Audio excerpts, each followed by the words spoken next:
for our meditation. आज के हमारे अध्ययन के लिए നമ്മുടെ ധ്യാനത്തിനായി Shall we all turn our Bibles to book of Hebrews? Kindly read chapter 4 verse 9. इब्रानियों की पत्री 4 अध्याय 9 आयत पढ़े. ഇബ്രായ ലേഖനം 4 അധ്യായം അതിന്റെ 9 വാക്യം വായിക്കാം. अतः जान लो कि परमेश्वर के लोगों के लिए सबत का विश्राम बाकी है. There remaineth therefore a rest to the people of God. सो जान लो कि परमेश्वर के लोगों के लिए सबत का विश्राम बाकी है. ദൈവത്തിന്റെ ജനത്തിന് ഒരു ശബത്ത് അനുഭവം ശേഷിച്ചിരിക്കുന്നു. Here the Hebrew writer speaks about a rest. इब्रानी लिखने वाला लेखक जो है एक विश्राम के बारे में यहाँ बताता है. ഇവിടെ എബ്രായ ലേഖനകർത്താവ് ഒരു വിശ്രാമത്തെക്കുറിച്ച് പറഞ്ഞിരിക്കുന്നു.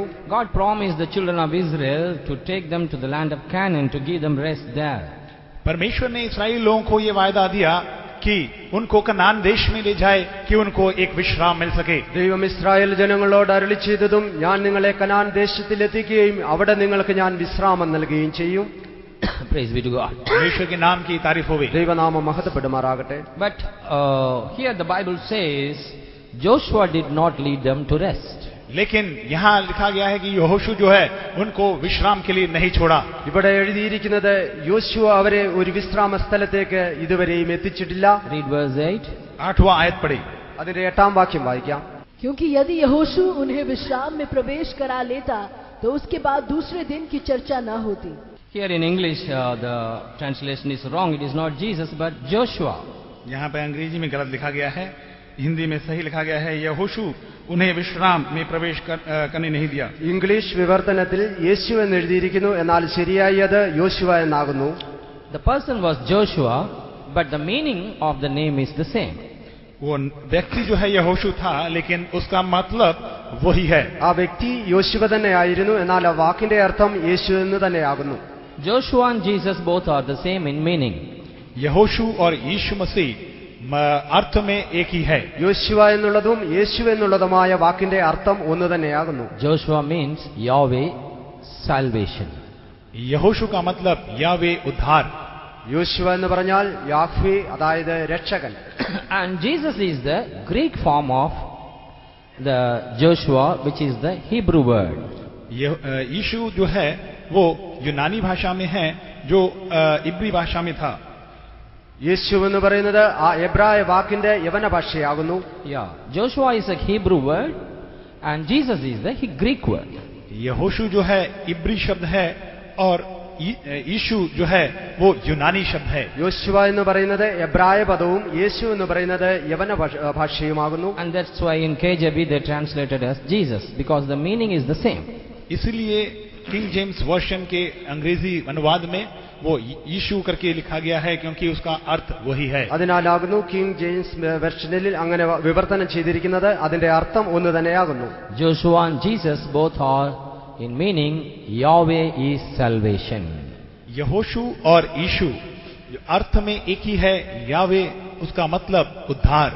യോശുവയുടെയും യേശുവിന്റെയും വാക്കിന്റെ ഒരേ അർത്ഥമാകുന്നു യാഹ്വേ, അതല്ല എങ്കിൽ രക്ഷകൻ. Praise be to God. परमेश्वर के नाम की तारीफ होवे. ദൈവനാമം മഹത്വപ്പെടുമാറാകട്ടെ. Here Hebrew writer says Joshua did not lead them to the rest. यहाँ इब्रानी लिखने वाला लिखता है यहोशू जो है उन्हें विश्राम में प्रवेश कर लेता तो उसके बाद दूसरे दिन की चर्चा नहीं होती. ഇവിടെ എബ്രായ ലേഖനകർത്താവ് പറയുന്നു യോശുവ അവരെ ഒരു സ്വസ്ഥതയിൽ പ്രവേശിപ്പിച്ചില്ല. But we all know Moses led the children of Israel up to a certain place. After that Joshua led them to Canaan.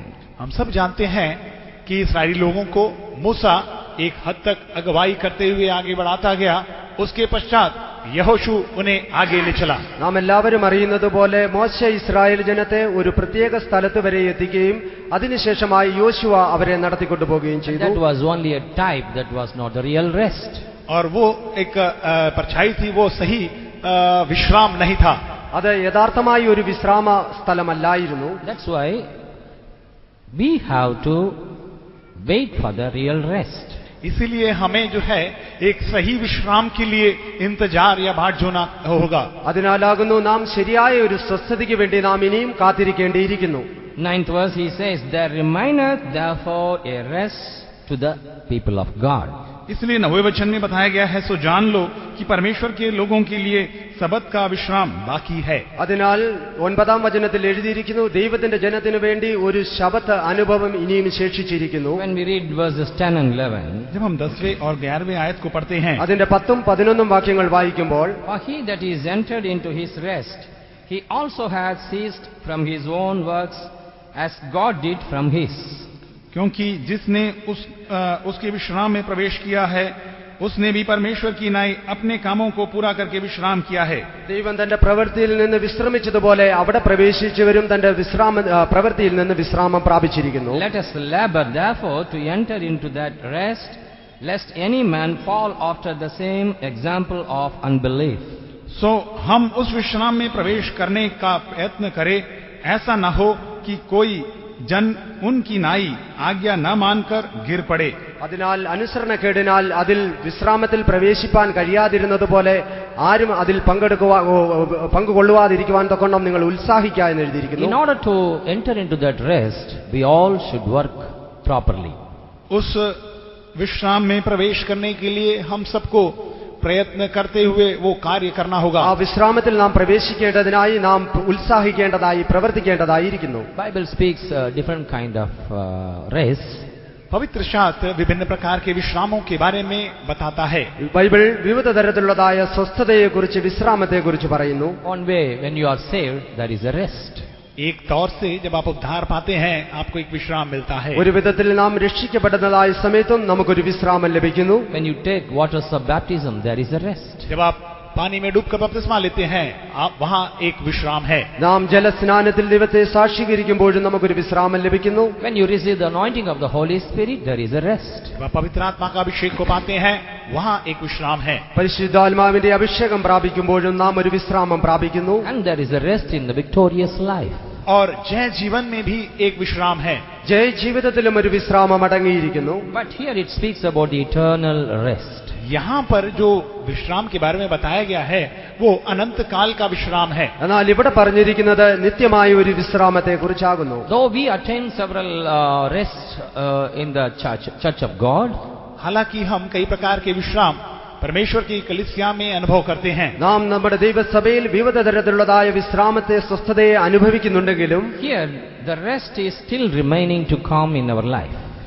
अब हमारे जीवन में आगे एक विश्राम आना बाकी है. എന്നാൽ ഇതുവരെയും നമ്മുടെ ജീവിതത്തിൽ യഥാർത്ഥമായ ഒരു വിശ്രാമം ഇനിയും അനുഭവിക്കേണ്ടതായിട്ടുണ്ട്. We are waiting for that eternal rest. हम उस अनंत काल की विश्राम का इंतजार कर रहे हैं. നാം ആ നിത്യവിശ്രാമത്തിന് വേണ്ടി കാത്തിരിക്കുന്നവരാകുന്നു. That rest we will get only after our death. उस विश्राम को केवल हमारे मृत्यु के पश्चात हम पा सकेंगे. ആ വിശ്രാമം നമ്മുടെ മരണത്തിന് ശേഷമേ നമുക്ക് പ്രാപിപ്പാൻ സാധ്യമുള്ളൂ. Many saints, they finish their races and they are still in their resting bed. कई संत लोगों ने अपने दौड़ को पूरा करते हुए वे अपने विश्राम स्थल में हैं. അനേക വിശുദ്ധന്മാർ തങ്ങളുടെ ഓട്ടം തികച്ച് തങ്ങളുടെ വിശ്രാമ സ്ഥലത്ത് വിശ്രാമം പ്രാപിക്കുന്നു. They are waiting so that all the younger generation also finish their course and come and join with them. वे लोग बाट जो रहे हैं, इंतजार कर रहे हैं कि जो जवान लोग हैं वो भी अपने दौड़ को पूरा करते हुए उस विश्राम में आ जाए. എല്ലാ പുതിയ തലമുറയും തങ്ങളുടെ ഓട്ടം തികച്ച് അവരോട് ചേരുവാനായി അവർ കാത്തിരിക്കുന്നു. Here the Hebrew writer is comparing how God did all the work of creation. Finally he took rest. We should also labor for our God.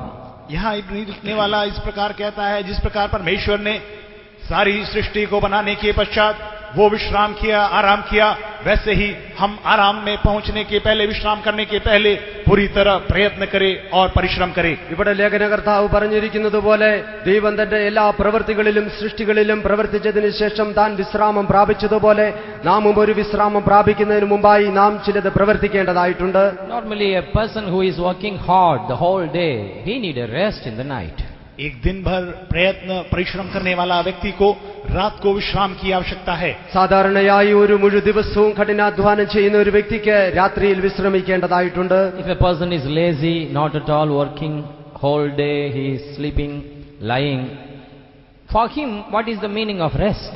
अगर एक व्यक्ति आलसी है, वो दिन भर पड़े रहता है, लेटे रहता है, उसको विश्राम की क्या आवश्यकता। എന്നാൽ ദിവസത്തിൽ യാതൊരു ജോലിയും ചെയ്യാതെ അലസരായി കിടക്കുകയും ഉറങ്ങുകയും ചെയ്യുന്നവർക്ക് വിശ്രാമം എന്ന പദം കൊണ്ട് എന്തർത്ഥമാകുന്നുള്ളത്? One young man went to a company manager and asked a job.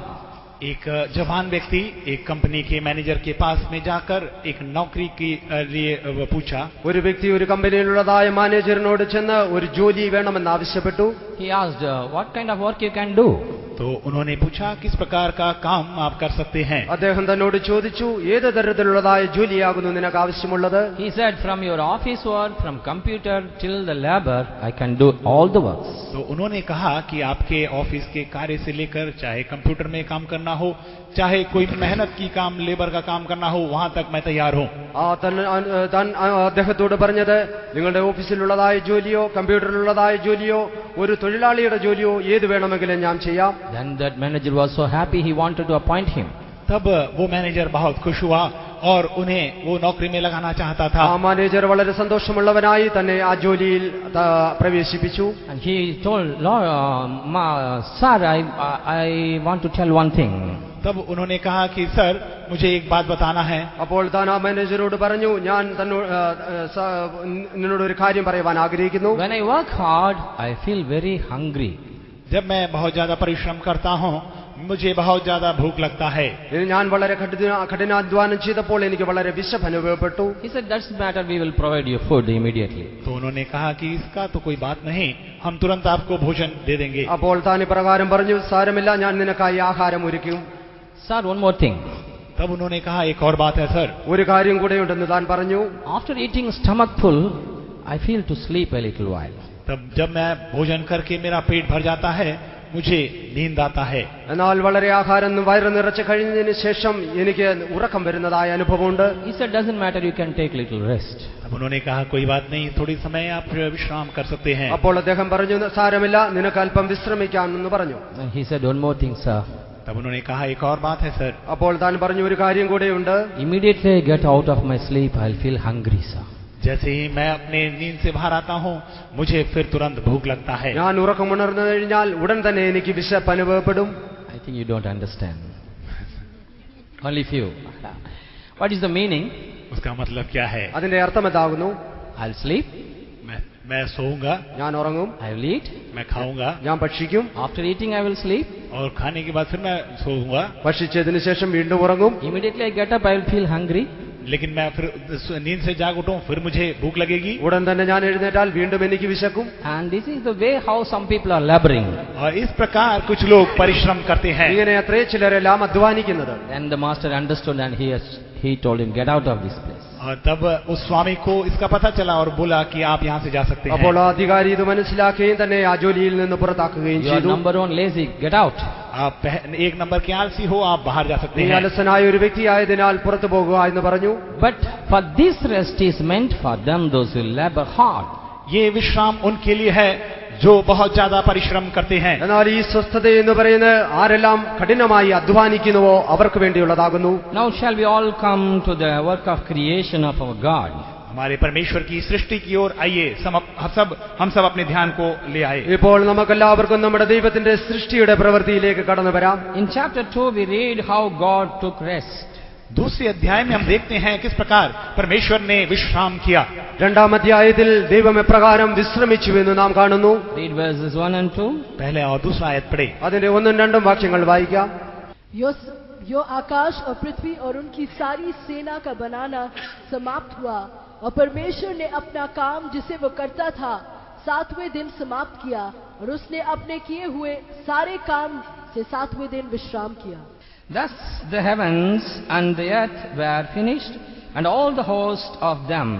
And on the 7th day God ended his work which he had made, and he rested on the 7th day from all his work which he had made. यूं आकाश और पृथ्वी और उनकी सारी सेना का बनाना समाप्त हो गया और परमेश्वर ने अपने काम जिसे वह करता था 7वें दिन समाप्त किया और उसने अपने किए हुए सारे काम से 7वें दिन विश्राम किया। ആകാശവും ഭൂമിയും അതിലുള്ള സകല ചരാചരങ്ങളെയും അവൻ സൃഷ്ടിച്ചതിന് ശേഷം അവൻ തന്റെ പ്രവൃത്തിയിൽ നിന്ന് 7ാം ദിവസം വിശ്രാമം ചെയ്തു. This rest is called Sabbath.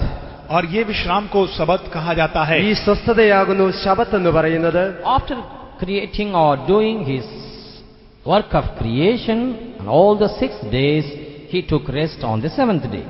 अपनी सारी सृष्टि करने के पश्चात 7वें दिन वो विश्राम करता है. 6 ദിവസം അവൻ അവന്റെ സകല സൃഷ്ടികളും സൃഷ്ടിച്ചതിനു ശേഷം 7ാം ദിവസം അവൻ സ്വസ്ഥത പ്രാപിക്കുന്നു. Each and every day he started creating one thing. प्रतिदिन वो एक एक बात को सृष्टि करना आरंभ किया. ഓരോ ദിവസവും അവൻ ഓരോന്നിനെ സൃഷ്ടിക്കുകയുണ്ടായി. On the 7th day he took rest. और 7वें दिन वो विश्राम किया. 7ാം ദിവസം അവൻ സ്വസ്ഥനായി. This morning we are going to meditate, comparing our lives with the creation of God. आज सवेरे के वक्त हम अपनी जिंदगी को परमेश्वर की सृष्टि के साथ तुलना करते हुए अध्ययन करेंगे. ഈ രാവിലെ സമയം നമ്മുടെ ജീവിതത്തെ ദൈവത്തിന്റെ സൃഷ്ടിയുടെ അതേ അനുഭവത്തോടെ നമുക്ക് താരതമ്യപ്പെടുത്താം. When all the 6 days creation comes in our lives, we can also take rest afterwards. जब हमें 6 दिन की सृष्टि के बारे में हम अध्ययन कर लेंगे, 7वें दिन हम विश्राम कर सकते हैं. 6 ദിവസത്തിലുമുള്ളതായ സകല സൃഷ്ടിയുടെയും അതേ അനുഭവം നമ്മുടെ ജീവിതത്തിൽ കടന്നു വന്നതിന് ശേഷം നമുക്ക് വിശ്രാമം പ്രാപിപ്പാൻ സാധിക്കും. Praise be to God. परमेश्वर के नाम की तारीफ होवे. ദൈവനാമം മഹത്വപ്പെടുമാറാകട്ടെ. Bible begins with the creation of God. पवित्र शास्त्र परमेश्वर की सृष्टि के द्वारा आरंभ होता है. വേദപുസ്തകം ആരംഭിക്കുന്നത് തന്നെ സൃഷ്ടിയുടെ ആരംഭത്തോടുകൂടിയാകുന്നു. Verse 1 says, in the beginning God created the heaven and the earth.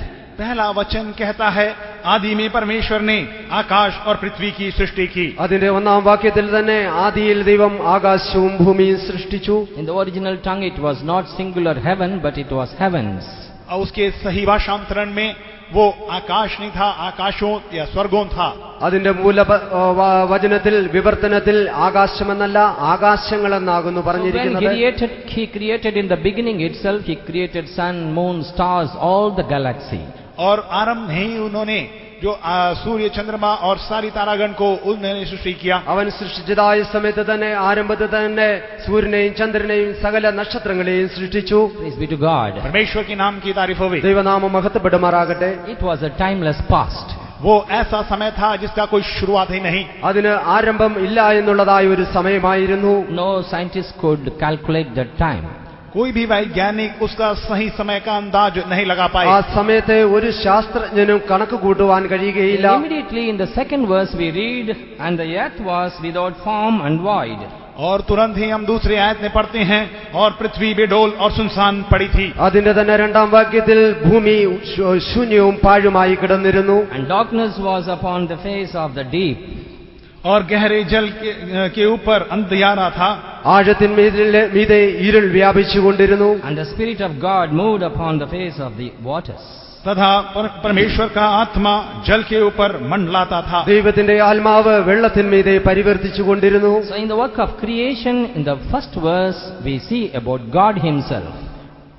सृष्टि में पहले वचन में ही हम परमेश्वर स्वयं के बारे में देखते हैं. സൃഷ്ടിയെക്കുറിച്ചുള്ളതായ ആദ്യ വചനത്തിൽ തന്നെ നമുക്ക് ദൈവത്തെ കാണുവാൻ സാധിക്കുന്നു. In the second verse, we see about the waters, and the Spirit was on the water.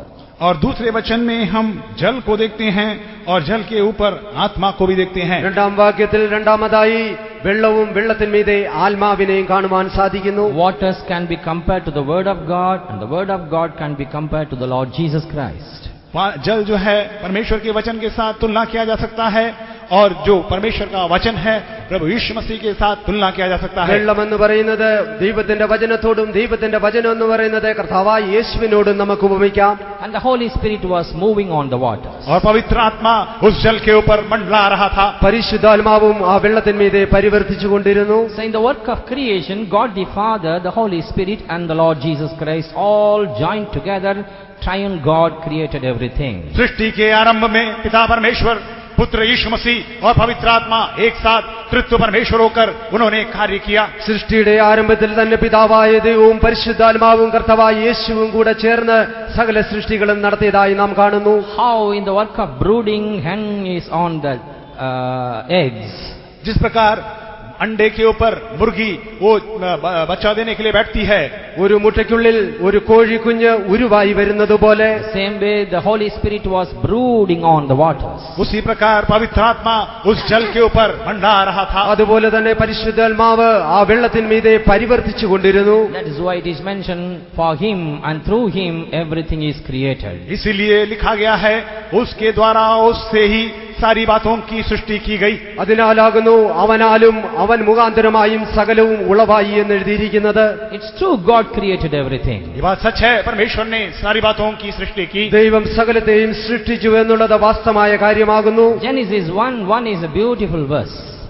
उत्पत्ति पहला अध्याय पहला आयत जो है बहुत ही सुंदर वचन है. ഉൽപ്പത്തി പുസ്തകം 1-ാം അധ്യായം അതിന്റെ 1-ാം വാക്യം വളരെ മനോഹരമായ ഒരു വാക്യമാകുന്നു. It directly speaks to the people, those who already believe the existence of God. वो सीधे उन लोगों से बातें करता है जो परमेश्वर के बारे में जानते हैं, परमेश्वर है मानते हैं.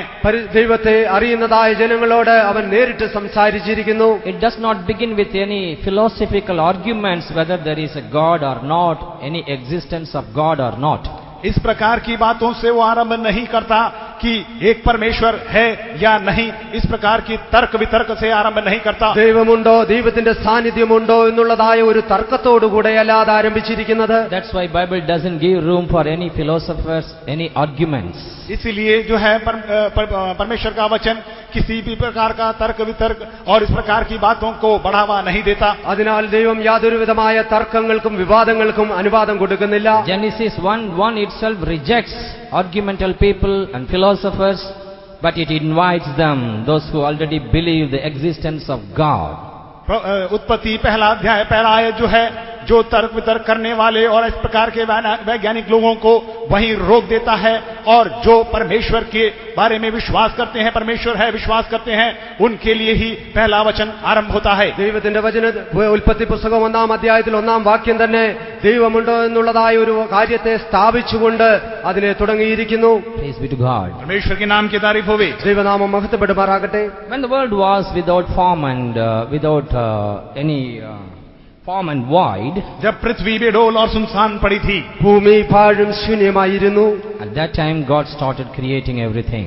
उस समय परमेश्वर ने सारी बातों की सृष्टि करना आरंभ किया. അതേ സമയം തന്നെ ദൈവം മറ്റുള്ളതായ സകല സൃഷ്ടികളുടെയും ആരംഭം തുടങ്ങി. When we compare our lives also, before we come to God, our lives was without form and void. जब हम अपने जीवन को उसके साथ तुलना करते हैं, हम परमेश्वर के में आने के पहले हमारा जीवन भी बेडोल और सुनसान पड़ा था. നാം നമ്മുടെ ജീവിതത്തെ പരിശോധിച്ചാൽ നാം ദൈവഭാഗത്തേക്ക് കടന്നു വരുന്നതിന് മുമ്പായി നമ്മുടെ ജീവിതത്തിന് യാതൊരു അർത്ഥമോ മാതൃകയോ ആകൃതിയോ ഇല്ലായിരുന്നു. Bible scholars says Genesis 1, in between Genesis 1:1 and 1:2 there were long period and so many things took place. पवित्र शास्त्र लिखने वाले जो वैज्ञानिक हैं, वो शास्त्र जो लोग हैं, वो कहते हैं कि उत्पत्ति पहले अध्याय के पहले आयत और दूसरे आयत के बीच में एक लंबा फासला, एक लंबा समय था. വേദപഠന പണ്ഡിതന്മാർ തന്നെ പറയുന്നത് ഉൽപ്പത്തി പുസ്തകം 1-ാം അധ്യായം 1-ാം വാക്യവും 2-ാം വാക്യവും തമ്മിൽ വളരെ വളരെ സംഭവങ്ങൾ സംഭവിച്ചതായ ഒരു കാലയളവ് കാണപ്പെടുന്നു. In the beginning when God created heavens and the earth, he created angels also. जब आदि में परमेश्वर ने आकाश और पृथ्वी की सृष्टि की, उसने स्वर्गदूतों की भी सृष्टि की. ആകാശവും ഭൂമിയും ദൈവം ആദ്യം സൃഷ്ടിച്ചതായ സമയത്ത് തന്നെ സ്വർഗ്ഗദൂതന്മാരെയും സൃഷ്ടിച്ചു. The angelic kingdom was so beautifully functioning in heaven.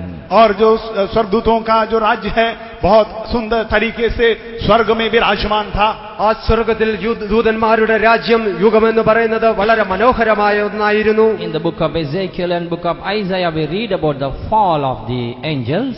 इज़ेकिएल की किताब में और ऐशिया की किताब में जो है हम वो स्वर्गदूतों के गिरावट के बारे में पढ़ते हैं. യെഹെസ്കേൽ പുസ്തകത്തിലും യെശയ്യാവിന്റെ പുസ്തകത്തിലും ദൂതന്മാരുടെ വീഴ്ചകളെ കുറിച്ചും നാം വായിക്കുന്നുണ്ട്. When they fell on the earth became without form and void. जब वे पृथ्वी पर गिर गए, पृथ्वी जो है बेडोल और सुनसान बन गया. ആ ദൂതന്മാർ ഭൂമിയിലേക്ക് വീണത് മുഖാന്തരമായി ഭൂമി പാഴും ശൂന്യമായി തീർന്നു. And God wanted to create man. और परमेश्वर मनुष्य की सृष्टि करना चाहता था. എന്നാൽ ദൈവം മനുഷ്യനെയും സൃഷ്ടിക്കുവാൻ ആരംഭിച്ചു. Man was in the mind of God. परमेश्वर की योजना में मनुष्य दिखाई देता था. ദൈവത്തിന്റെ അതേ സാദൃശ്യത്തിൽ ദൈവം മനുഷ്യനെ സൃഷ്ടിക്കുവാൻ തുടങ്ങി. And before that he wanted to create everything for himself. उसके पहले परमेश्वर सब कुछ अपने लिए वो उसके लिए बना सृष्टि करना चाहता था. എന്നാൽ അതിനു മുമ്പായി തന്നെ മനുഷ്യന് വേണ്ടി ദൈവം സകലത്തെയും സൃഷ്ടിക്കുവാൻ ആരംഭിച്ചു. Now we'll consider the first day creation. अब हम पहले दिन की सृष्टि के बारे में अध्ययन करेंगे. ഇപ്പോൾ നമുക്ക് ഒന്നാമത്തെ ദിവസത്തെ സൃഷ്ടിയെക്കുറിച്ച് ചിന്തിക്കാം. In our Sunday school also we teach God created first day this thing, second day this thing. Our primary children or even first standard children can also tell all these things. हमारे Sunday school में ये बातों को हम सिखाया करते हैं. हमारे संडे स्कूल के छोटे बच्चे भी ये बात बता सकते हैं कि परमेश्वर ने पहले दिन क्या सृष्टि की और आगे बढ़ते हुए क्या क्या सृष्टि की. നമ്മുടെ സൺഡേ സ്കൂളിലുള്ളതായ കൊച്ചുകുട്ടികൾക്കും ഇത് പറയുവാൻ സാധിക്കും. എന്തുകൊണ്ടെന്നാൽ സൺഡേ സ്കൂളിലും ദൈവം ഒന്നാം ദിവസവും രണ്ടാം ദിവസവും എന്തെല്ലാം സൃഷ്ടിച്ചുവെന്ന് നാം അവരെ പഠിപ്പിക്കാറുണ്ട്. Verse 3. तीसरा आयत അതിന്റെ മൂന്നാം വാക്യം. और परमेश्वर ने कहा उजियाला हो तो उजियाला हो गया. And God said, let there be light, and there was light. परमेश्वर ने कहा उजियाला हो तो उजियाला हो गया. വെളിച്ചമുണ്ടാകട്ടെ എന്ന് ദൈവം കൽപ്പിച്ചപ്പോൾ വെളിച്ചമുണ്ടായി. As a matter of fact, in the fourth day only, we see that he created sun, moon, and other light-giving sources. हम ये देख सकते हैं कि चौथे दिन परमेश्वर ने सूरज, चंद्रमा और ज्योति देने वाली बाकी वस्तुओं की सृष्टि की. നാം ശ്രദ്ധിച്ചു നോക്കുമ്പോൾ വാസ്തവമായി നാലാം ദിവസമാകുന്നു സൂര്യനെയും ചന്ദ്രനെയും വെളിച്ചങ്ങളെയും നക്ഷത്രങ്ങളെയും ദൈവം ഉണ്ടാക്കിയത്. Without sun, moon, and stars, how light will come? और सूरज, चंद्रमा और जो है तारागण के बिना ये ज्योति कैसे चमकेगी? സൂര്യനും ചന്ദ്രനും നക്ഷത്രങ്ങളും കൂടാതെ വെളിച്ചം എപ്രകാരം ഉണ്ടാകും? For one understanding, we read that fourth day God created sun and moon, but it was not so. एक समझ के अनुसार हम ये देखते हैं कि चौथे दिन परमेश्वर ने सूरज, चंद्रमा और तारागण की सृष्टि की, लेकिन वो ऐसा नहीं था. ഒരു അറിവിൻ പ്രകാരം നാലാം ദിവസമാകുന്നു ദൈവം സൂര്യനെയും ചന്ദ്രനെയും നക്ഷത്രങ്ങളെയും സൃഷ്ടിച്ചത്. എന്നാൽ അത് അങ്ങനെയല്ല. If it is printed in the syllabus, if you are teaching to the children, let it be there, don't change it. अगर ये आपकी संडे स्कूल के सिलेबस में लिखा गया है या आप बच्चों को इस प्रकार पढ़ाए हैं तो उसको मत बदले नहीं. നിങ്ങളുടെ സിലബസിൽ അങ്ങനെ എഴുതിയിട്ടുണ്ടെങ്കിൽ, നിങ്ങൾ കുഞ്ഞുങ്ങളെ പ്രകാരം പഠിപ്പിക്കുന്നുണ്ടെങ്കിൽ നിങ്ങൾ അത് മാറ്റേണ്ട ആവശ്യമില്ല. Not on the fourth day, when God created in the beginning itself, he created sun, moon, stars, all the galaxies. और चौथे दिन नहीं, लेकिन परमेश्वर पहले दिन ही सूरज, चंद्रमा और in the beginning. आदि में ही परमेश्वर ने वो सूरज, चंद्रमा और तारागण की सृष्टि कर ली थी. അത് നാലാം ദിവസമല്ല, ദൈവം സൃഷ്ടിയുടെ ആരംഭത്തിൽ തന്നെ സൂര്യനെയും ചന്ദ്രനെയും നക്ഷത്രങ്ങളെയും സൃഷ്ടിച്ചു. But the vapor and the cloud was diffusing the light of all these things. लेकिन जो पृथ्वी बेडोल था और जो बादल थे, उसने ये सारी ज्योति को, ये सारी रोशनी को रोक रखा था. എന്നാൽ മേഘം അതിന്മേൽ മൂടിയതിനാൽ ആ വെളിച്ചം പുറത്തേക്ക് വരുവാൻ സാധ്യമല്ലായിരുന്നു. When God here commanded, let there be light, the light started shining. लेकिन जब परमेश्वर ने कहा उजियाला हो तो ज्योति चमकने लगी. എന്നാൽ വെളിച്ചം പ്രകാശിക്കട്ടെ എന്ന് ദൈവം കൽപ്പിച്ചപ്പോൾ ആ വെളിച്ചം പ്രകാശിക്കുവാൻ തുടങ്ങി. Fourth verse we read that it was good, God found. और चौथे वचन में हम पढ़ते हैं कि परमेश्वर ने देखा उजियाला का कि वो अच्छा है. എന്നാൽ നാലാം വാക്യത്തിൽ അത് നോക്കി ദൈവം നല്ലതെന്ന് കണ്ടതായി എഴുതിയിരിക്കുന്നു. And God called the light day, and the darkness he called night. परमेश्वर ने जो है वो उजियाले को दिन कहा और अंधियारे को वो रात कहा. അതിനെ വെളിച്ചത്തിനെ പകലെന്നും ഇരുട്ടിനെ രാത്രിയെന്നും ദൈവം പേർ വിളിച്ചു. So first of all, in our life, the light of God should come. पहली बात, हमारे जीवन में परमेश्वर की ज्योति आनी है. ആദ്യമായി നമ്മുടെ ജീവിതത്തിൽ ദൈവത്തിന്റെ വെളിച്ചം കടന്നു Our വരേണ്ടിയിരിക്കുന്നു. lives were without form and void. हमारा जीवन वो बेडोल और सुनसान था. നമ്മുടെ ജീവിതം എന്ന് പറയുന്നത് പാഴും ശൂന്യമായ അവസ്ഥയായിരുന്നു. Fallen angels corrupted the earth. गिरे हुए स्वर्गदूतों ने उस पृथ्वी को बेडोल बना दिया. വീണുപോയതായ ദൂതന്മാർ ഈ ഭൂമിയെ അശുദ്ധമാക്കി കളഞ്ഞു. Evil spirits came and corrupted our mind and heart and made darkness.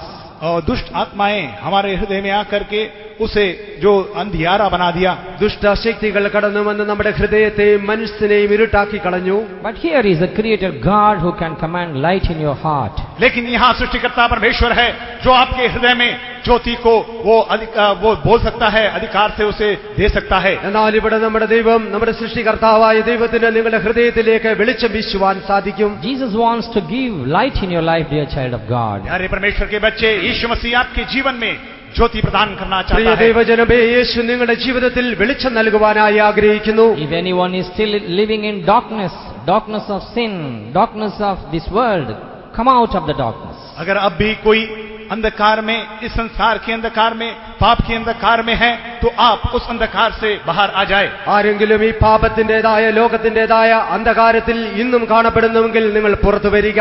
Matthew's Gospel chapter 4 verse 16 what we read. मत्ती रचित सुसमाचार 4 अध्याय 16 आयत में हम क्या पढ़ते हैं? മത്തായിയുടെ സുവിശേഷം 4 അധ്യായം അതിന്റെ 16 വാക്യത്തിൽ എഴുതിയിരിക്കുന്നു, जो लोग अंधकार में बैठे थे उन्होंने बड़ी ज्योति देखी, और जो मृत्यु के देश और छाया में बैठे थे उन पर ज्योति चमकी.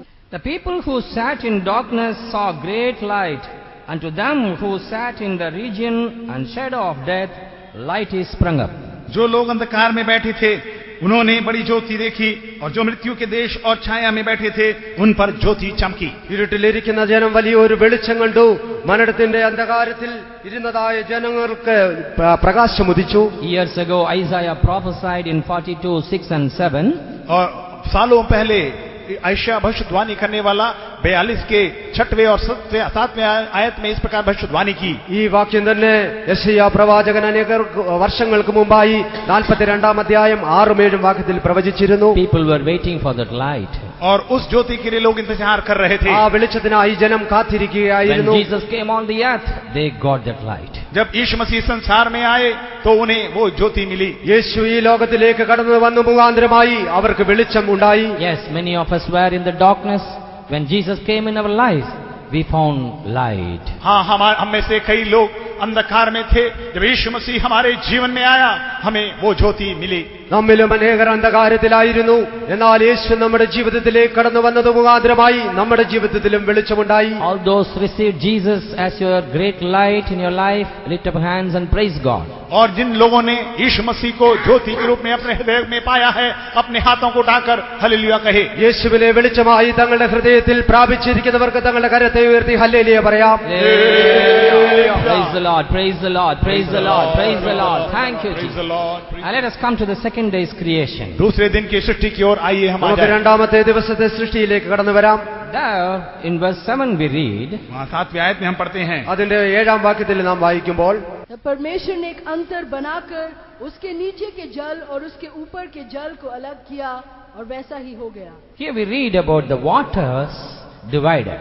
यहाँ हम पढ़ते हैं कि जल जो है वो अलग कर दी गई. ഇവിടെ വെള്ളത്തെ വേർതിരിക്കുന്നതായി നാം കാണുന്നു. God made the firmament and divided the waters which were under the firmament from the waters which were above the firmament, and it was so.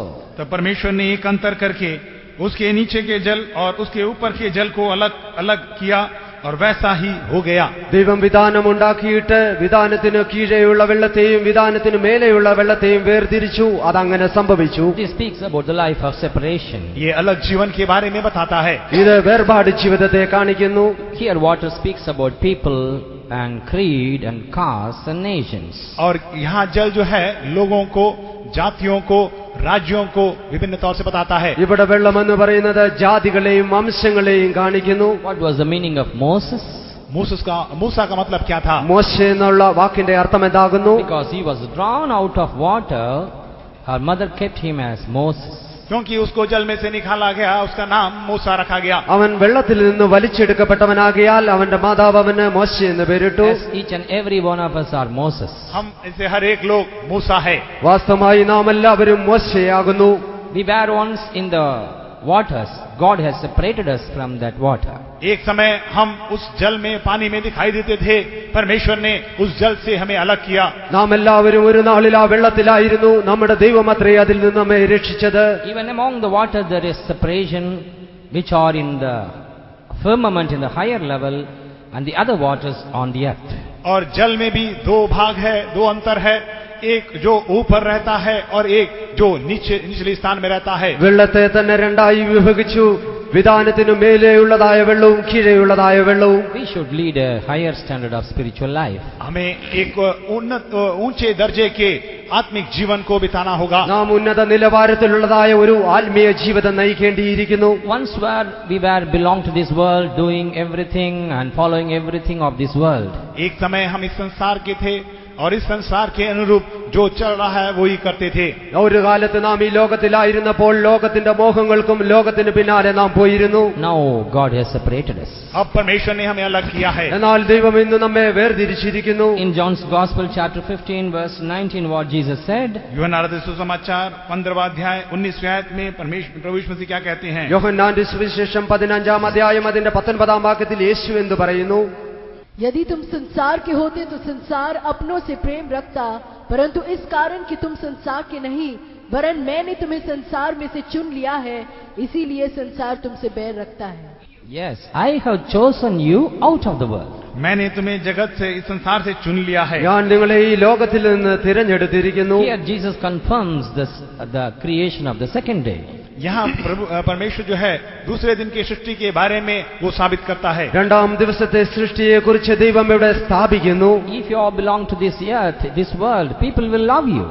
अगर इस संसार के अगर आप होते हैं लोग आपको प्रेम करेंगे। നിങ്ങൾ ലോകക്കാരായിരിക്കുന്നുവെങ്കിൽ ഈ ലോകത്തിലുള്ളതായ ജനങ്ങൾ നിങ്ങളെ സ്നേഹിക്കും. I came to this world loving them, but they hated me because I am not of this world. इस जगत में, इस संसार में मैं आया उनको प्रेम करते हुए, लेकिन वे लोगों ने मुझसे द्वेष किया। ഞാൻ അവരെ സ്നേഹിക്കേണ്ടതിനായി ഈ ലോകത്തിൽ കടന്നു വന്നു, എങ്കിലും ഞാൻ ലൗകികനല്ലാത്തതുകൊണ്ട് അവർ എന്നെ പകച്ചു. Because I have chosen you and separated you, the same thing the people will do to you also. क्योंकि मैंने तुम्हें चुन लिया है, तुम्हें अलग किया है, लोग मेरी नाई तुमसे भी करेंगे। എന്തുകൊണ്ടെന്നാൽ ഞാൻ നിങ്ങളെ തിരഞ്ഞെടുത്തതിനാൽ എന്നോട് ചെയ്തതായ അതേ പ്രവൃത്തി തന്നെ ഈ ജനങ്ങൾ നിങ്ങളോടും ചെയ്യും. So dear children of God, we should separate ourselves from the worldlings.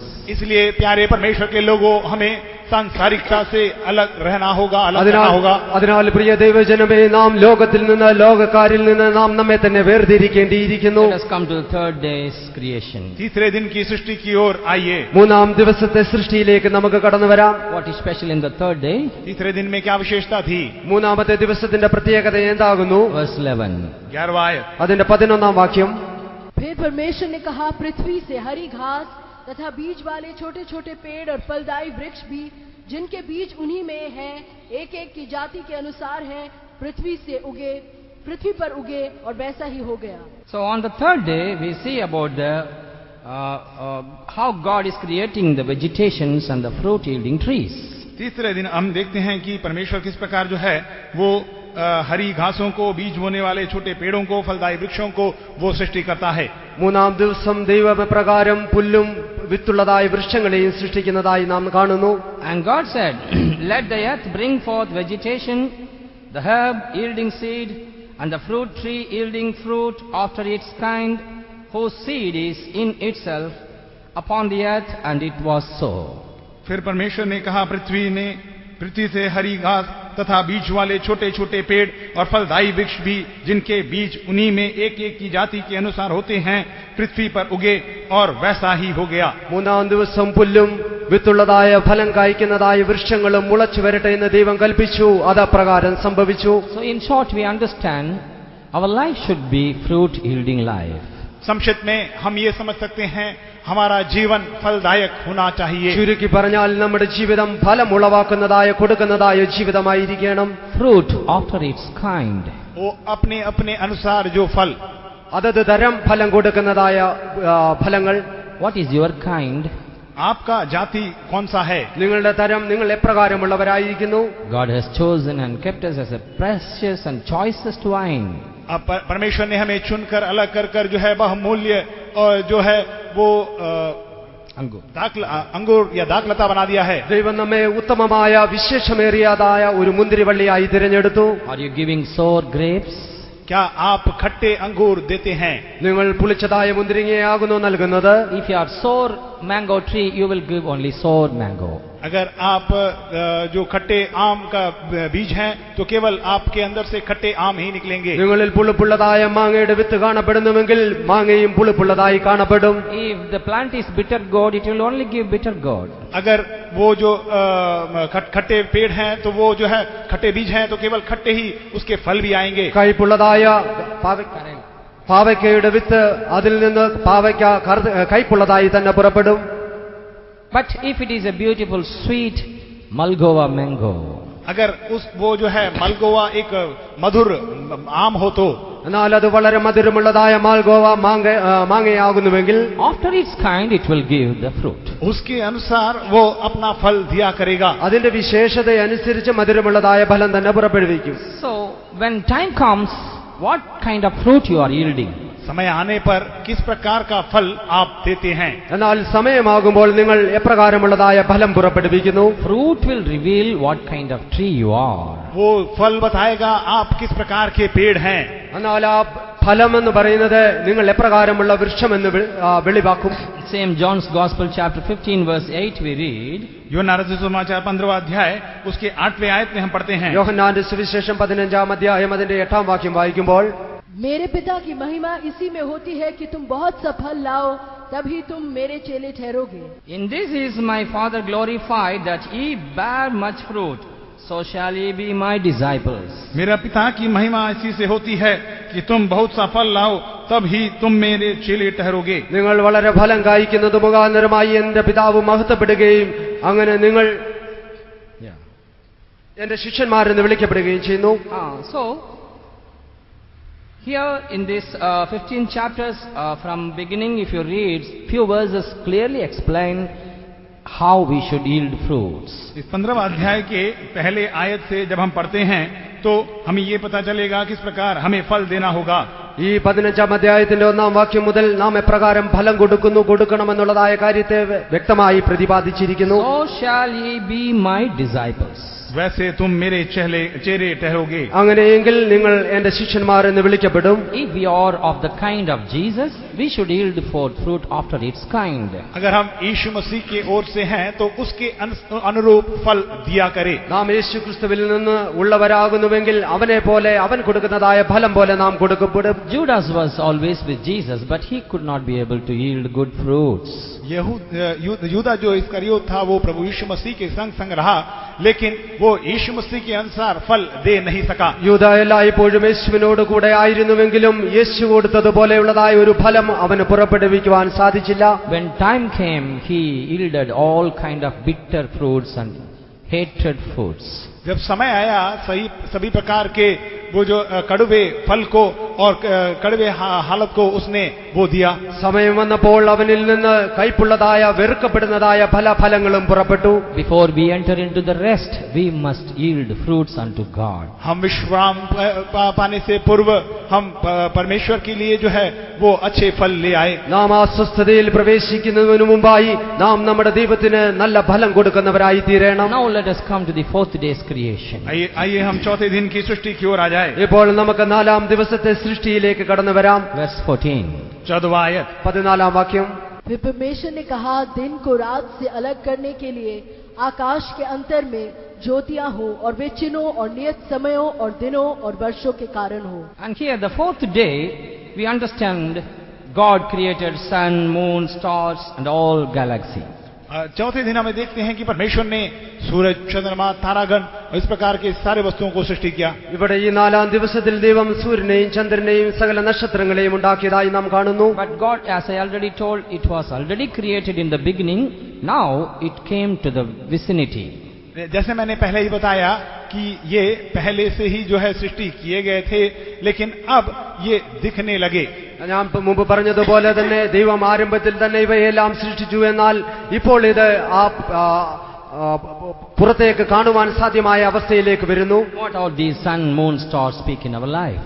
ये सूरज, चंद्रमा और तारागण जो है हमारे जीवन में किसको दर्शाते हैं? ഈ സൂര്യനും ചന്ദ്രനും നമ്മുടെ ജീവിതത്തിൽ എന്തിനെ കാണിക്കുന്നു? The purpose of creating them, it is written, let them be for signs and for seasons and for days and years. वहां लिखा गया है कि वो इसलिए सृष्टि किए गए कि वे चिन्हों के रूप में नियत समयों और दिनों और वर्षों का कारण बन जाए. അതിനെ സൃഷ്ടിച്ചതിനായ ഉദ്ദേശം ഇവിടെ പറഞ്ഞിരിക്കുന്നു. അതിനെ അടയാളങ്ങളായും കാലം, ദിവസം, സംവത്സരം എന്നിവ അറിവാനുമായി സൃഷ്ടിച്ചു. God has created us also light to the world. परमेश्वर ने हमें भी ज्योति होकर इस संसार के लिए सृष्टि किया है। ദൈവം നമ്മെയും ഈ ലോകത്തിന്റെ പ്രകാശമായി സൃഷ്ടിച്ചിരിക്കുന്നു. Jesus first said, I am the light of the world. पहले प्रभु यीशु मसीह ने कहा कि मैं इस संसार की ज्योति हूँ। യേശുവും പറഞ്ഞത് ഞാൻ ലോകത്തിന്റെ വെളിച്ചമാകുന്നു. And then he said, you are the light of the world. और उसके पश्चात उसने कहा कि तुम जगत के ज्योति हो। അതിനുശേഷം അവൻ പറഞ്ഞത് നിങ്ങൾ ലോകത്തിന്റെ വെളിച്ചമാകുന്നു. We should get the light from God and show the light to the world. हम परमेश्वर से ज्योति पाते हुए इस संसार की ओर अपने उस ज्योति को दर्शाए। നാം ദൈവത്തിൽ നിന്ന് വെളിച്ചത്തെ പ്രകാശത്തെ പ്രാപിച്ചതിന് ശേഷം നാം ലോകത്തിന് വെളിച്ചം കൊടുക്കുന്നവരായിരിക്കണം. We must be able to tell the world what is going to come. हम संसार से ये बोल पाए कि आगे आने वाली बातें क्या है। നാം ലോകത്തോട് ഇനി എന്ത് സംഭവിക്കുവാൻ പോകുന്നുവെന്ന് പറയുവാൻ നാം കഴിവുള്ളവരായിരിക്കണം. Ephesians chapter 5 verse 16 when we read, इफिसियों की पत्री 5वां अध्याय 16वें आयत में जब हम पढ़ते हैं, എഫെസ്യ ലേഖനം 5-ാം അധ്യായം അതിന്റെ 16-ാം വാക്യത്തിൽ പറയുന്നു, अवसर को बहुमूल्य समझो क्योंकि दिन बुरे हैं. redeeming the time because the days are evil. और अवसर को बहुमूल्य समझो क्योंकि दिन बुरे हैं। ഇത് ദുഷ്കാലമാകയാൽ സമയം നാം തക്കത്തിൽ ഉപയോഗിക്കണം. And also in Philippians, I think that we should shine forth, 4:16, yeah. Philippians 2:14. फिलिप्पियों की पत्री 2 अध्याय 14वां आयत, ഫിലിപ്പിയ ലേഖനം 2-ന്റെ 14-ാം വാക്യം. सब काम बिना कुड़कुड़ाए और बिना विवाद के किए करो, ताकि तुम निर्दोष और भोले होकर टेढ़े और हठीले लोगों के बीच में परमेश्वर के निष्कलंक संतान बने रहो। ताकि तुम निर्दोष और भोले होकर टेढ़े और हठीले लोगों के बीच में परमेश्वर के निष्कलंक संतान बने रहो, जिसके बीच में तुम जीवन का वचन लिए हुए जगत में जलते दीपकों के समान दिखाई देते हो. So we are in the crooked and perverse generation. हम टेढ़े और हठीले लोगों के बीच में रहते हैं। നാം വക്രതയും കോട്ടവുമുള്ളതായ ഒരു തലമുറയുടെ മധ്യേ വസിച്ചുകൊണ്ടിരിക്കുന്നു. God has kept every child of God to shine among them, to show light to them. परमेश्वर ने हर एक परमेश्वर के बच्चों को इस संसार में ज्योति होकर चमकने के लिए रखा है। ദൈവം എല്ലാ ദൈവമക്കളെയും ഈ ലോകത്തിന്റെ മധ്യേ ജ്യോതിസുകളായി പ്രകാശിക്കേണ്ടതിനായി വെച്ചിരിക്കുന്നു. Sun and moon routinely coming and showing to this world, this is the time, this is the day, this is noon, this is evening, night is coming. और सूरज और चंद्रमा ये संसार को आकर बताता है कि ये दिन है, ये रात है, ये इस समय है, ये ऐसा समय है और ये ऐसे वर्ष बढ़ रहे हैं। സൂര്യനും ചന്ദ്രനും ഇങ്ങനെയുള്ളതായ സമയങ്ങളെ നമുക്ക് വെളിപ്പെടുത്തിക്കൊണ്ടിരിക്കുന്നു. രാത്രി വരുന്നു, പകൽ വരുന്നു, ഇങ്ങനെയുള്ളതായ സമയങ്ങൾ കടന്നു വരുന്നുവെന്ന്. So children of God, wherever you go, you must shine like sun and moon and reveal the things which are going to come to this world.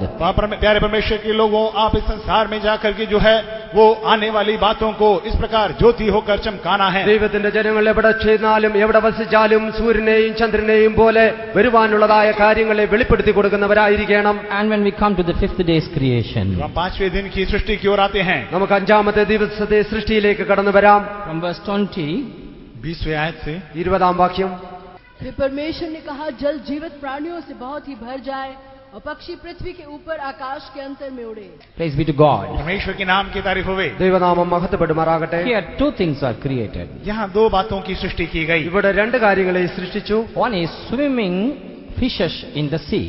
एक जो है तैरने वाले मछली उस समुद्र में, ഒന്നാമതായി ജീവജലജന്തുക്കളെ സമുദ്രത്തിൽ സൃഷ്ടിച്ചു. And the other one is flying birds in the sky. और दूसरे उड़ने वाले पक्षी जो आकाश में उड़ते हैं। രണ്ടാമതായി ആകാശത്തിൽ പറക്കുന്നതായ പർവ്വജാതികളെ സൃഷ്ടിച്ചു. We should also have the same experience. हमारे अंदर भी इस प्रकार का अनुभव होना चाहिए। നമ്മുടെ ജീവിതത്തിലും ഈ 2 അനുഭവങ്ങളും കാണപ്പെടണം. One is swimming experience. एक तो तैरने का अनुभव, ഒന്ന് നീന്തുന്നതായ അനുഭവം. Like fish, we should swim against the water current. वो मछली के नाई वो पानी के बहाव के विपरीत में हमें जो है तैरना होगा। ഒരു മത്സ്യത്തെ പോലെ നാം വെള്ളത്തിന് എതിരായി ഒഴുക്കിനെതിരായി നീന്തുന്നവരായിരിക്കണം. Fish, the lively fish will never go according to the water current. जो जिंदा मछली है वो पानी के बहाव के अनुरूप नहीं चलता है। ഒരു ജീവനുള്ളതായ മത്സ്യം ഒരിക്കലും ആ ഒഴുക്കിനോടൊപ്പം നീന്തുകയില്ല. But one fish will go like that. एक मछली वैसा जाता है। എന്നാൽ ഒരു മത്സ്യം അങ്ങനെ പോകും. One variety. उसमें मछलियों के बीच में एक झुंड जो है, മത്സ്യങ്ങളുടെ ഇടയിൽ ഒരു വ്യത്യസ്ത മത്സ്യം ആ പ്രകാരം പോകും. What is that? वो कौन सी मछली है? അതെന്താകുന്നു? All those who cook machli tell. जो मछली बनाते हैं वो बताए। മത്സ്യം പാകം ചെയ്തിട്ടുള്ളവർക്ക് പറയാം. Dead fish. जो मरे हुए मछली, ചത്തതായ മത്സ്യം. Any fish, if it is dead, कोई भी मछली अगर वो मर जाए, ഏതെങ്കിലും ഒരു മത്സ്യം ചത്തു കഴിഞ്ഞാൽ it will not go against the water current, it will join with the water current, and just with the help of the water it will just float. पानी के बहाव के विरोध में वो नहीं बहेगा, वो पानी के साथ साथ में उसकी ओर बह जाता है. അത് വെള്ളത്തിന്റെ ഒഴുക്കിനെതിരായി അതിന് മുമ്പോട്ട് നീന്തുവാൻ സാധ്യമല്ല. വെള്ളത്തിന്റെ ഒഴുക്കിന് സഹായത്തോടുകൂടെ അത് വെള്ളത്തിന്റെ ഒഴുക്കിനനുസരിച്ച് പോകുന്നു. But any fish, even if it's a small little fish, if it got a life, it will go against the water current. अगर वो छोटी भी मछली क्यों ना हो, उसके अंदर में अगर जीवन है तो पानी के भाव के विरोध में वो तैरता है. എന്നാൽ അതൊരു ചെറിയ മത്സ്യമായിരുന്നാലും അതിനുള്ളിൽ ജീവനുണ്ടെങ്കിൽ അത് വെള്ളത്തിന് ഒഴുക്കിനെതിരായി തന്നെ നീന്തും. Yes, Christian life is like that. हाँ, मसीह जीवन ऐसा ही है. അതേ ക്രിസ്തീയ ജീവിതം ഇങ്ങനെയാകുന്നു. We should not just float with the world, how world is going. हम संसार जैसे बह रहा है उसके संग संग हमें चलना नहीं है, बहना नहीं है. നാം ലോകം ഒഴുകുന്നത് പോലെ ലോകം പോകുന്നത് പോലെ പോകുന്നവരല്ല. All will tell that because the world is going like that, we should also just join with them and go. Why should we talk this and that? लोग आमतौर से कहते हैं क्योंकि संसार इस प्रकार चल रहा है, क्यों उनके विरोध में चलना है, उसके साथ साथ हम भी चलना है. പലരും ഇപ്രകാരം പറയാറുണ്ട്, ലോകം ഇപ്രകാരം പോകുന്നു, ലോകത്തിനോട് അതിനോട് അനുഗമിച്ച് അതിനോട് ചേർന്ന് നാം എന്തുകൊണ്ട് പോയിക്കൂടാ? A Christian is compared with the lively fish.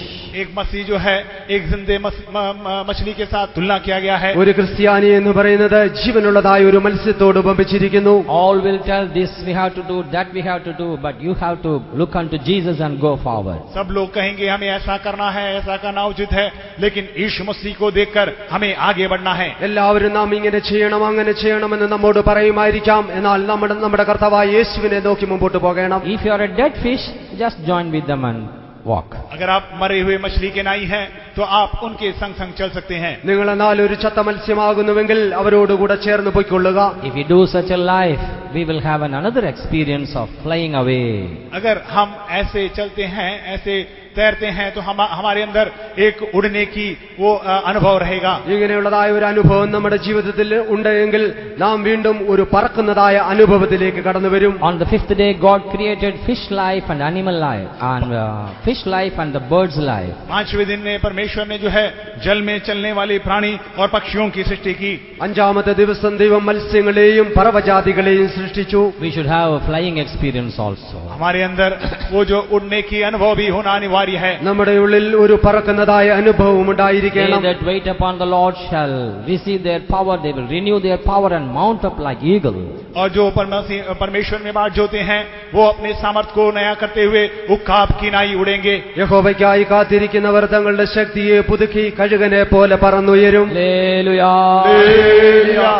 Yes, we are waiting for that day when our Lord Jesus comes, we all will fly away. हाँ, हम उस दिन की बात जोते हैं, उस दिन का इंतजार करते हैं जब हमारा प्रभु यीशु मसीह मध्याकाश में प्रकट होगा, हम उसके साथ उड़ जाएंगे. നമ്മുടെ കർത്താവായ യേശു ക്രിസ്തു വരുന്നതായ ആ ദിവസത്തിനു വേണ്ടി നാം അവനോടൊപ്പം പറന്നുയരുന്നതായ അനുഭവത്തിനു വേണ്ടി നാം കാത്തിരിക്കുന്നവരാകുന്നു. But for that you need some rehearsal. लेकिन उसके लिए आपको कुछ रिहर्सल की आवश्यकता है. എന്നാൽ നാം അതിനായി ചില പരിശീലനങ്ങൾ ചെയ്യേണ്ടിയിരിക്കുന്നു. Every day you have to practice the anointing of the Holy Spirit. You have to spread out your wings and try to fly.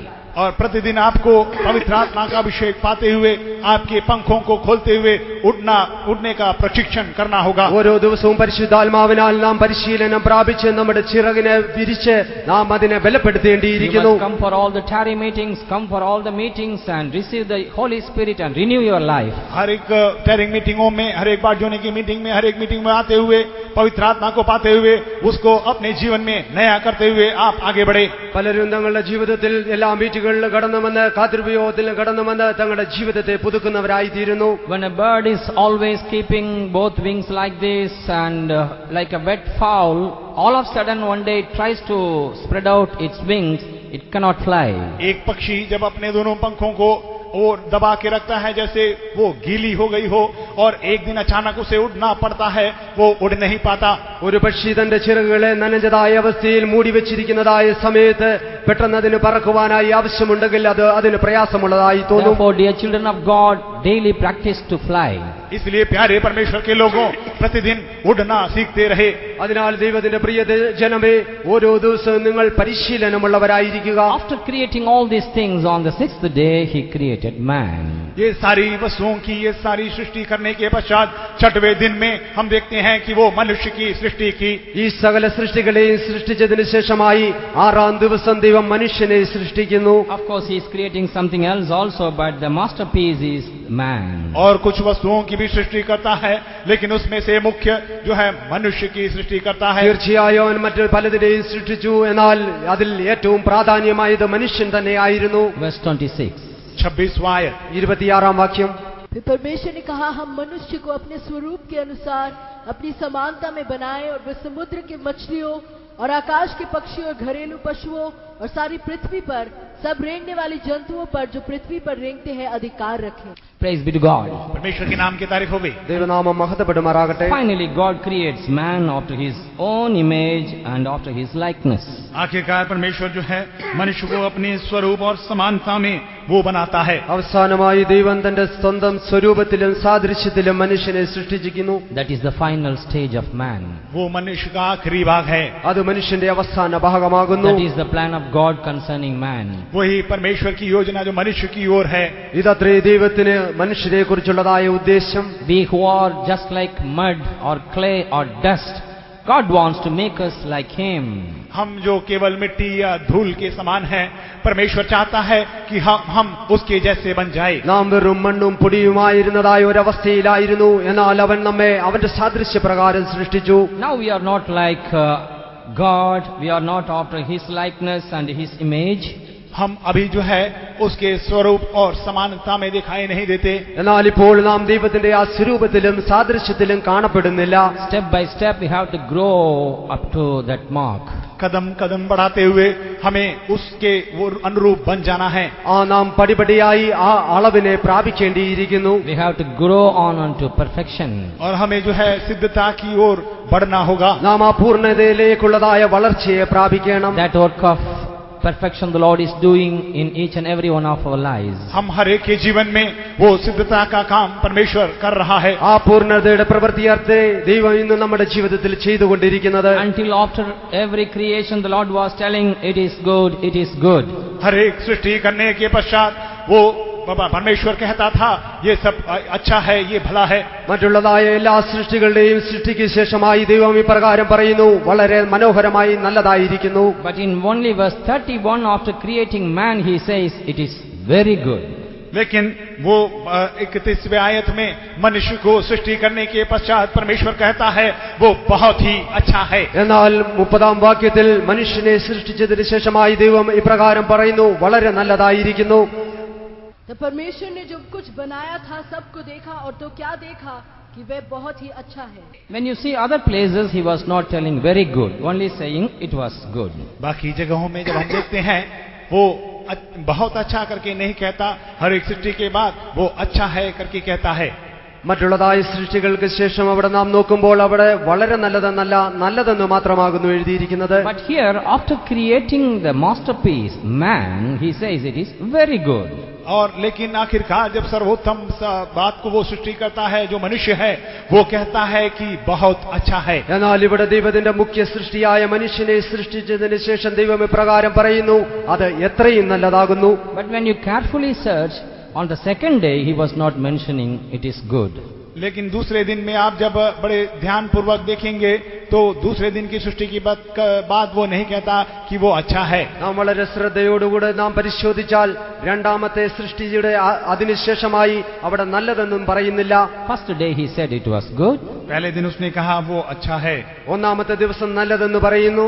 Third day in two places he is telling verse 10 and verse 12 it was good. तीसरे दिन में अर्थात 10वें और 12वें आयत में 2 बार वो कहता है कि वो अच्छा है। മൂന്നാമത്തെ ദിവസം അതായത് 10ഉം 12ഉം വാക്യങ്ങളിൽ നല്ലതെന്ന് പറഞ്ഞിരിക്കുന്നു. In fourth day also, fifth day also, sixth day also. चौथे दिन, 5वें दिन और 6वें दिन भी वैसा ही कहता है। 4ഉം 5ഉം 6ഉം ദിവസങ്ങളിലും അപ്രകാരം പറയുന്നു. But why in second day he could not mention it was good? क्यों दूसरे दिन वो ये नहीं कह पाया कि वो अच्छा है? എന്നാൽ രണ്ടാമത്തെ ദിവസം എന്തുകൊണ്ട് അത് നല്ലതെന്ന് പറയുന്നില്ല? In Ephesians chapter 6 verse 12 we read, इफिसियों की पत्री 6वें अध्याय के 12वें आयत में हम पढ़ते हैं। എഫേസ്യ ലേഖനം 6-ാം അധ്യായം അതിന്റെ 12-ാം വാക്യത്തിൽ നാം വായിക്കുമ്പോൾ സ്വർലോകത്തിലെ ദുഷ്ടാത്മശ. Read it. क्योंकि हमारा ये मल युद्ध लहू और मांस से नहीं परंतु प्रधानों से और अधिकारियों से और इस संसार के अंधकार के हाकिमों से और उस दुष्टता की आत्मिक सेनाओं से है जो आकाश में है। Against spiritual wickedness in high places. वो आत्मिक सेनाओं से है जो आकाश में है। സ്വർഗത്തിലെ ദുഷ്ടാത്മ സേനയോടത്രേ നമുക്ക് പോരാട്ടമുള്ളത്. One reason Bible scholars says that God might have found this evil in the firmament. एक तौर से जो बाइबल के वैज्ञानिक हैं वो इस प्रकार बोलते हैं कि दूसरे दिन में परमेश्वर ने उसमें कुछ बुराई देखी होगी. വേദപണ്ഡിതന്മാർ പറയുന്നത് വിധാന സൃഷ്ടിച്ചതായ സമയത്ത് ദൈവം ചില അരുതാത്തതായ കാര്യം അവിടെ കാണുന്നു. While he was dividing the firmament, he saw these evil spirits also there. जब वो उसको अलग कर रहा था उसने कुछ दुष्ट आत्माओं को भी वहां देखा होगा. ആ വിധാനത്തെ വേർതിരിച്ചതായ സമയത്ത് ദൈവം ഒരുപക്ഷേ അവിടെ ദുഷ്ടശക്തികളെയും ആത്മാക്കളെയും കണ്ടിരിക്കാം. Perhaps that may be one of the reasons when God saw the evil spirits in the high places, in the heavenly places, he was not able to mention it was good. हो सकता है ये कारण हो कि जब परमेश्वर ने इस दुष्ट आत्माओं को स्वर्गीय स्थानों में देखा होगा वो इसलिए नहीं कहा कि ये अच्छा है. ഒരുപക്ഷേ ആ സ്വർഗീയ സ്ഥാനങ്ങളിൽ ദുഷ്ടാത്മസേനയെ ദൈവം കണ്ടെന്നുകൊണ്ടായിരിക്കാം അത് നല്ലതെന്ന് പറയുവാൻ ദൈവം മടിച്ചത്. If these evil powers are working in your life, God cannot say it is good. अगर ये दुष्ट आत्माएं आपके जीवन में काम कर रही है परमेश्वर आपको देखकर अच्छा है करके नहीं कह सकता. ഈ ദുഷ്ടാത്മസേന നിങ്ങളുടെ ജീവിതത്തിൽ പ്രവർത്തിക്കുന്നുവെങ്കിൽ ദൈവത്തിന് നിങ്ങളെ നോക്കി നല്ലതെന്ന് പറയുവാൻ സാധ്യമല്ല. Shall we all please stand up? आइए हम सब खड़े हो जाएं. നമുക്കെല്ലാവർക്കും എഴുന്നേറ്റ് നിൽക്കാം. Surrender our lives. अपने जीवन को अर्पण करें. നമ്മുടെ ജീവിതത്തെ സമർപ്പിക്കാം. There remaineth for the children of God rest yet to come. परमेश्वर के लोगों के लिए एक विश्राम है जो आने वाला है, बाकी है. ദൈവത്തിന്റെ ജനങ്ങൾക്കായി ഒരു വിശ്രാമം ഇപ്പോഴും അവശേഷിച്ചിരിക്കുന്നു. In order to enter to that rest, we have to work hardly in these days. उस विश्राम में प्रवेश करने से पहले इन दिनों में हमें बहुत ज्यादा परिश्रम करना होगा. ആ സ്വസ്ഥതയിലേക്ക് വിശ്രാമത്തിലേക്ക് പ്രവേശിക്കുന്നതിന് മുമ്പായി ഈ നാളുകളിൽ നാം പ്രവർത്തിക്കേണ്ടിയിരിക്കുന്നു. Our Creator God also, all the 6 days without rest, He created everything, and then on the 7th day He took rest. हमारा सृष्टिकर्ता परमेश्वर 6 दिन सृष्टि करने के पश्चात 7वें दिन वो विश्राम करता है. നമ്മുടെ സൃഷ്ടികർത്താവായ ദൈവവും യാതൊരു വിശ്രാമവുമില്ലാതെ 6 ദിവസവും പ്രവർത്തിച്ചതിന് ശേഷം 7ാം ദിവസമാകുന്നു വിശ്രമിച്ചത്. Let not God see any evil power working in our lives and not able to say it is good. होने दे कि परमेश्वर हमारे अंदर किसी भी प्रकार की दुष्ट आत्माओं को देखते हुए ये कह ना पाए कि ये अच्छा है. ഇത് നമ്മുടെ ജീവിതത്തിലേക്ക് ദൈവം നമ്മുടെ ജീവിതത്തിൽ കാണപ്പെടുന്നതായ ദുഷ്ടാത്മസേനയെ കണ്ടിട്ട് ഇത് നല്ലതെന്ന് പറയുവാൻ ഇടയാക്കരുത്. And let God say it is very good, my child, my daughter, my son has formed after my image, after my likeness. होने दे कि परमेश्वर यूं कहे ये बहुत अच्छा है, मेरी समानता में, मेरे स्वरूप में ये मेरा बच्चा बना हुआ है. എന്നാൽ ദൈവം ഇപ്രകാരം നമ്മെ നോക്കി പറയുമാറാകട്ടെ, എന്റെ സ്വരൂപത്തിലും സാദൃശ്യത്തിലും സൃഷ്ടിച്ചതിനാൽ ഇത് എത്രയും നല്ലതായിരിക്കുന്നു. Let the character of Jesus grow in our life. प्रभु यीशु मसीह का स्वभाव हमारे अंदर बढ़ने दे. യേശുവിന്റെ സ്വഭാവം നമ്മുടെ ജീവിതത്തിൽ വളരുമാറാകട്ടെ. Then when Jesus comes, we all will fly away. जब यीशु मसीह प्रकट होगा हम सब उड़ जाएंगे. അങ്ങനെയെങ്കിൽ യേശു കടന്നു വരുമ്പോൾ നമുക്കെല്ലാവർക്കും പറന്നു പോകുവാനിടയായി തീരും. May God bless us all. परमेश्वर हम सबको अनुग्रह करने दे. കർത്താവ് നമ്മെ സഹായിക്കുമാറാകട്ടെ. ശൂന്യതയിൽ നിന്നും സൃഷ്ടിച്ചു വല്ലോ സർവ്വവും. സൃഷ്ടികർത്താവാം നീ ശൂന്യതയിൽ നിന്നും സൃഷ്ടിച്ചു വല്ലോ സർവ്വവും.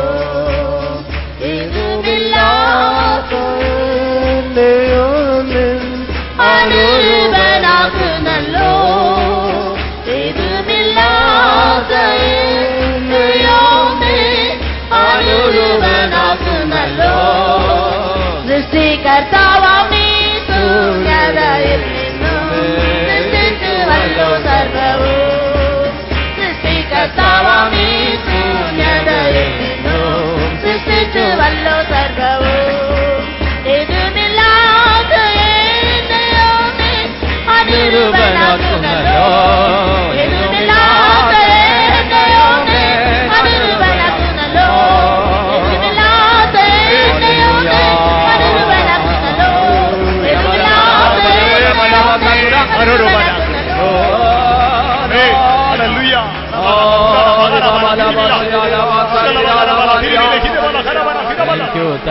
Thank you, Lord Jesus. Hallelujah. Hallelujah. Let us all praise आइए God. हम सब मिलकर तारीफ करें. നമുക്ക് ചേർന്ന് സ്തോത്രം ചെയ്യാം. Praise the Lord, praise the Lord, praise the Lord, praise the Lord, praise the Lord, praise the Lord. Surrendering our body, soul and the spirit to the precious words of God, let's praise Him. हमारे आत्मा प्राण शरीर को परमेश्वर के बहुमूल्य वचन के सामने अर्पण करते हुए हम मिलकर तारीफ करें. നമ്മുടെ ആത്മാവ് പ്രാണ ശരീരത്തെ വിലയേറിയ വചനത്തിന് മുമ്പാകെ സമർപ്പിച്ചുകൊണ്ട് സ്തോത്രം ചെയ്യാം. Praise the Lord, praise the Lord, praise the Lord, praise the Lord, praise the Lord, praise the Lord. Let's praise God the Father, Son and the Holy Spirit. पिता पुत्र पवित्र आत्मा परमेश्वर के लिए हम मिलकर तारीफ करें. പിതാവ് പുത്ര പരിശുദ്ധാത്മാവാൻ ദൈവത്തിനായി സ്തോത്രം ചെയ്യാം. Praise the Lord, praise the Lord, praise the Lord, praise the Lord. Let us pray.